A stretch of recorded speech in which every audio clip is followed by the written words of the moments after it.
स्वागत है आपके अपने YouTube channel learning for success के में। दोस्तों, हमने पिछले बार ही एक वीडियो बना के आपको दिया था, बताया था किस प्रकार से बेल्ट्रॉन में एक नई वैकेंसी आने वाली है स्टेनोग्राफर का, और वो वैकेंसी का जो ऑनलाइन शुरुआत है वो हो चुका है। तो कैसे हम लोग ऑनलाइन करेंगे और क्या क्या कागजात चाहिए, इसकी जानकारी भी हम आपको देने जा रहे हैं। इससे पहले हम आपसे रिक्वेस्ट करेंगे कि अगर आप हमारे चैनल पर नए हैं तो हमारे चैनल को सब्सक्राइब करें एवं अपने दोस्तों के साथ शेयर करें और एक लाइक करें, जिससे आपको हमारा हर एक नोटिफिकेशन आपके पास पहुंचे। और एक बात और बताना चाह रहे हैं दोस्तों कि अगर आप 12th पास हैं तभी आप इस फॉर्म को भर सकते हैं। अगर आप 12th पास नहीं हैं तो आप ये फॉर्म को नहीं डाल सकते हैं। और आपके पास कंप्यूटर की जानकारी होनी चाहिए, आपके पास टाइपिंग का स्किल होना चाहिए, तभी आप इस फॉर्म को फिल कर सकते हैं। तो चलिए हम लोग चलते हैं, देखते हैं कि किस प्रकार से अपने ऑनलाइन फॉर्म को फिल करें।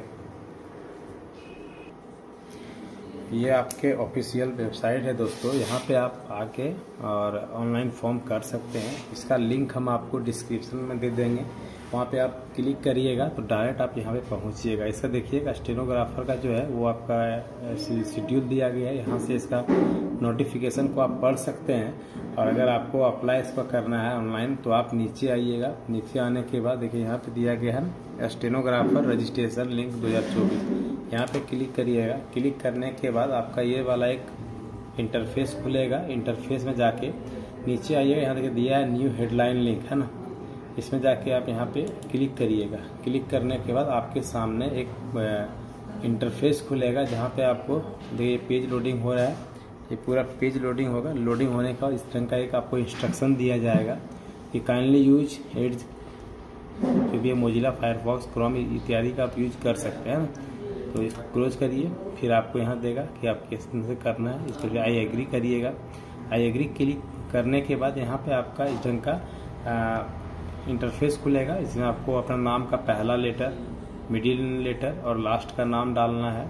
उसके बाद अगर आपने कभी भी अपना नाम को चेंज किया है मैट्रिकुलेशंस के आधार पे तो यस करिएगा, और अगर नहीं किए हैं तो नो कर दीजिएगा। और जो भी आपका डेट ऑफ बर्थ होगा वो यहाँ से आप डेट ऑफ बर्थ चूज करिएगा, है ना। जो भी है आपका डेट ऑफ बर्थ, इस पर क्लिक करके इस सेशन पे क्लिक करिएगा। यहाँ से घटेगा आपका, इसको देखिए 90 का आ गया, इसमें आपका दिया गया है। फिर आप आगे करिए तो 2000 के बाद आपको मिलेगा। तो आपको यहाँ से चूज करना है 90 से। अगर हम चूज करेंगे तो आप डेट ऑफ बर्थ यहाँ से ले सकते हैं। मान लीजिए अगर हम डेट ऑफ बर्थ लेते हैं तो ये डेट ऑफ बर्थ हो चुका है। उसके जितना आपका एज होगा वहाँ पे काउंट होगा। यहाँ मिनिमम आपका 18 साल होना चाहिए और मैक्सिमम 59 वर्ष तक आप फॉर्म को भर सकते हैं। फिर यहाँ से आप जेंडर का चूज करिएगा। उसके बाद यहाँ पे अपना मोबाइल नंबर डालिएगा। जो मोबाइल नंबर यहाँ डालिएगा सेम वही मोबाइल नंबर यहाँ भी डालना है।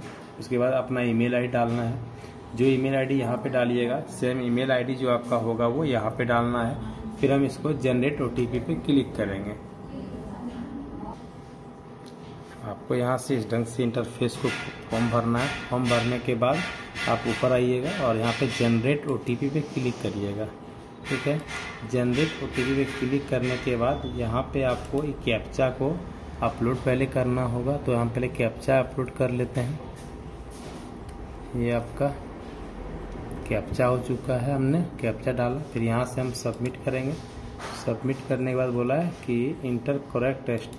अच्छा, फिर से डालते हैं, हमने गलत डाला हुआ होगा।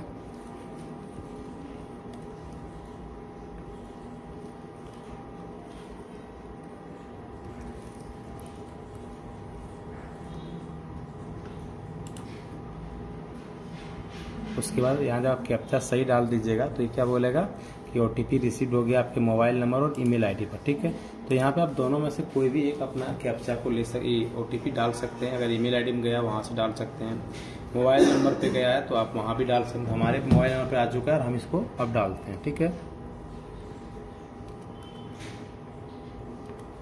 हमने OTP डाला, इसको वैलिड OTP पे क्लिक करेंगे। यहाँ पे मेरा OTP जो था वो क्या हो गया, सक्सेसफुली हो चुका है ना। तो OTP सक्सेसफुली होने के बाद इसको ओके करेंगे। देन हम यहाँ पे आएंगे और इसमें आई एग्री पे क्लिक करेंगे और दोबारा से जो मेरा कैप्चा है उसको हम फिर यहाँ फिल करेंगे।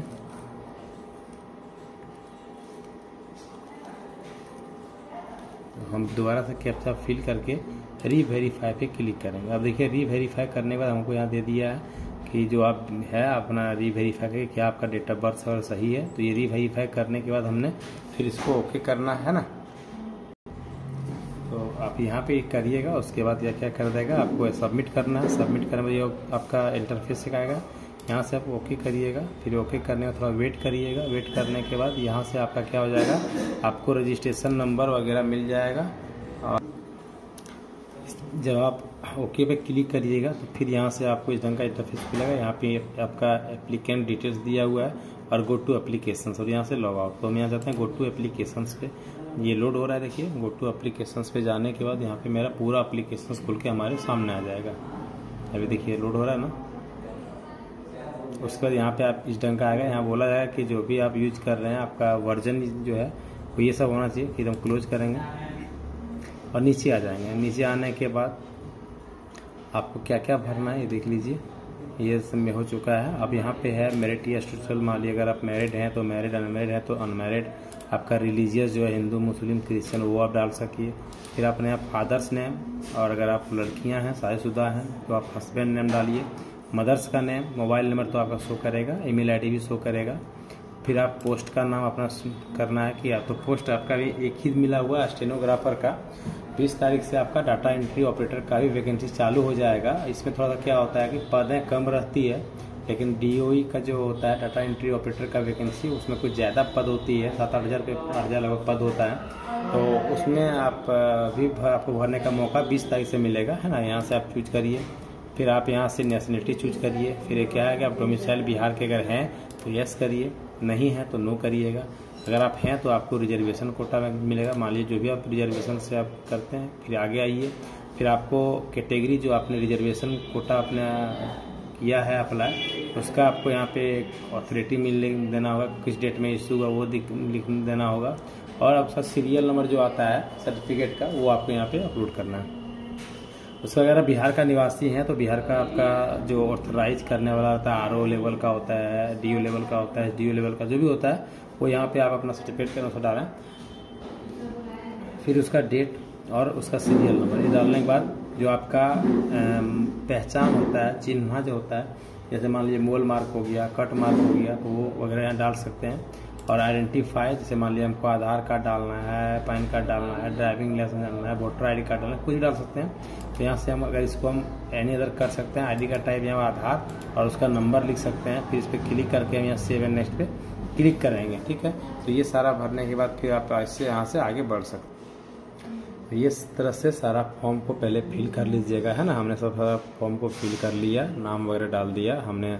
देखिए यहाँ पे जो भी ऑफिसर का आपका revenue officer, circle officer, SDO level में, जिस लेवल में भी आपका जातीय प्रमाण पत्र या आपका रेसिडेंशियल प्रमाण पत्र, दोनों में जो भी ऑफिसर के द्वारा होगा उसका नाम ऑफिसर लिखना है। और यहाँ पे आपका जो डेट को इशू हुआ है और उसका सीरियल नंबर ये लिखने के बाद यहाँ पे आप अपना आधार कार्ड, अपना पहचान देना है, जो भी पहचान होगा। फिर आप अपना यहाँ पे जो है चूज करिएगा Aadhaar card, any photo ID card issue by government authorization, यहाँ आधार कार्ड लिखिएगा, वहाँ उसका नंबर लिखिएगा। फिर सेव एंड नेक्स्ट पर क्लिक करिएगा।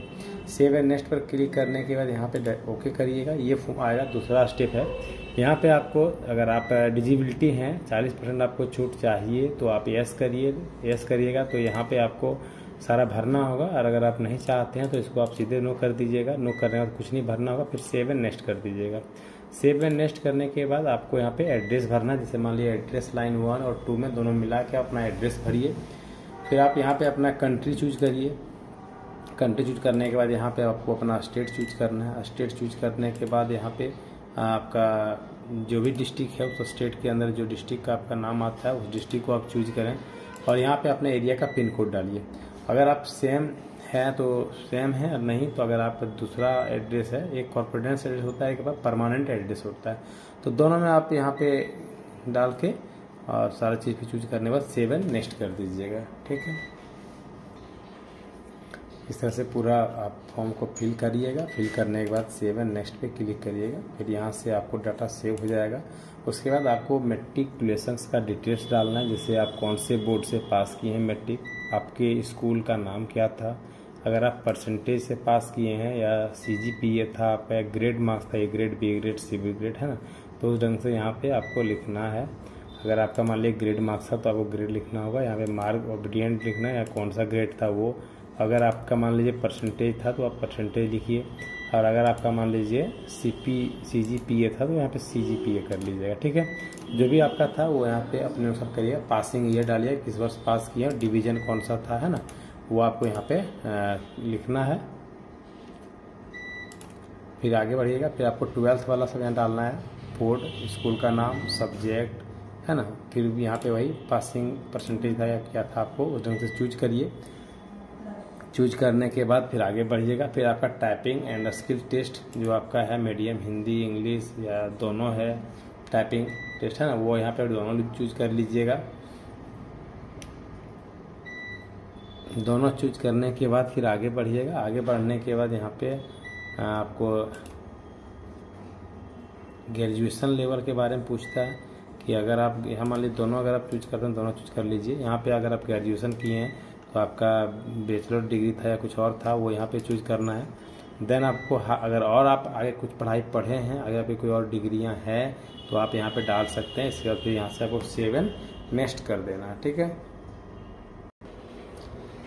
तो इस प्रकार से आप सारे आपके एजुकेशनल क्वालिफिकेशंस का फॉर्म को भरिएगा, ठीक है ना। मैट्रिक का भर दीजिएगा, फिर आप इंटर का भरिएगा, ग्रेजुएशन अगर आप किए हैं तो ग्रेजुएशन का भरिएगा, या टाइपिंग में अगर आपका हिंदी दोनों डाल दीजिएगा, ठीक है।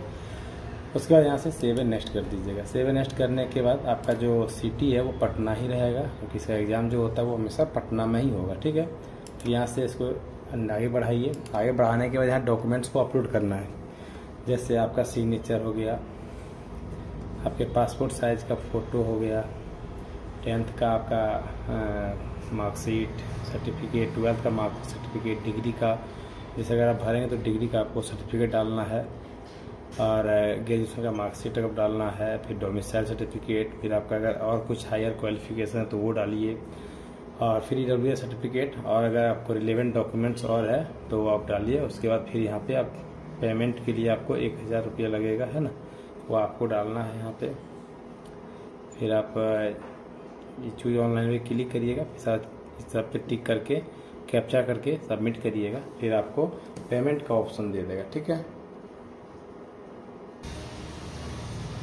तो इस प्रकार सब चीज़ डॉक्यूमेंट्स को अपलोड कर दिए दोस्तों। ये सारे चारों में से आपको चेकबॉक्स पे क्लिक कर देना है, ये सब चारों में, है ना। और फिर यहाँ कैप्चा डाल के सेव एंड सबमिट करिएगा। सबमिट करने के बाद आपको डॉक्यूमेंट्स पेमेंट पे यहाँ पे हो जाएगा, और पेमेंट के लिए आपको UPI कोड देगा। UPI कोड में अपना जो भी फ़ोन पे वगैरह चलाते हैं उस डाल के, अपने से डेबिट कार्ड का यूज़ करते हैं डेबिट कार्ड डाल के आप ऑनलाइन पेमेंट आपको करवाना है। ऑनलाइन पेमेंट करवाने का आपका फॉर्म जो है सबमिट हो जाएगा, और फिर आप फॉर्म को प्रिंट आउट करके निकाल सकते हैं, ठीक है। तो इस प्रकार से आप अपने फॉर्म को फिल कर लीजिएगा। फिल करने के बाद अपने एप्लीकेशन को प्रिंट कर लीजिएगा, और इसका लिंक हम आपको डिस्क्रिप्शन में दे देंगे, जहाँ से आपको आसानी होगा ऑनलाइन करना। अगर किसी प्रकार की कोई समस्या आती है तो आप हमें कमेंट बॉक्स के नीचे कमेंट करिए, ताकि आपको हम जो भी प्रॉब्लम हो उसका सॉल्यूशन हम आपको दे सकें। और अधिक जानकारी के लिए हमारे चैनल को सब्सक्राइब करें, लाइक करें। धन्यवाद।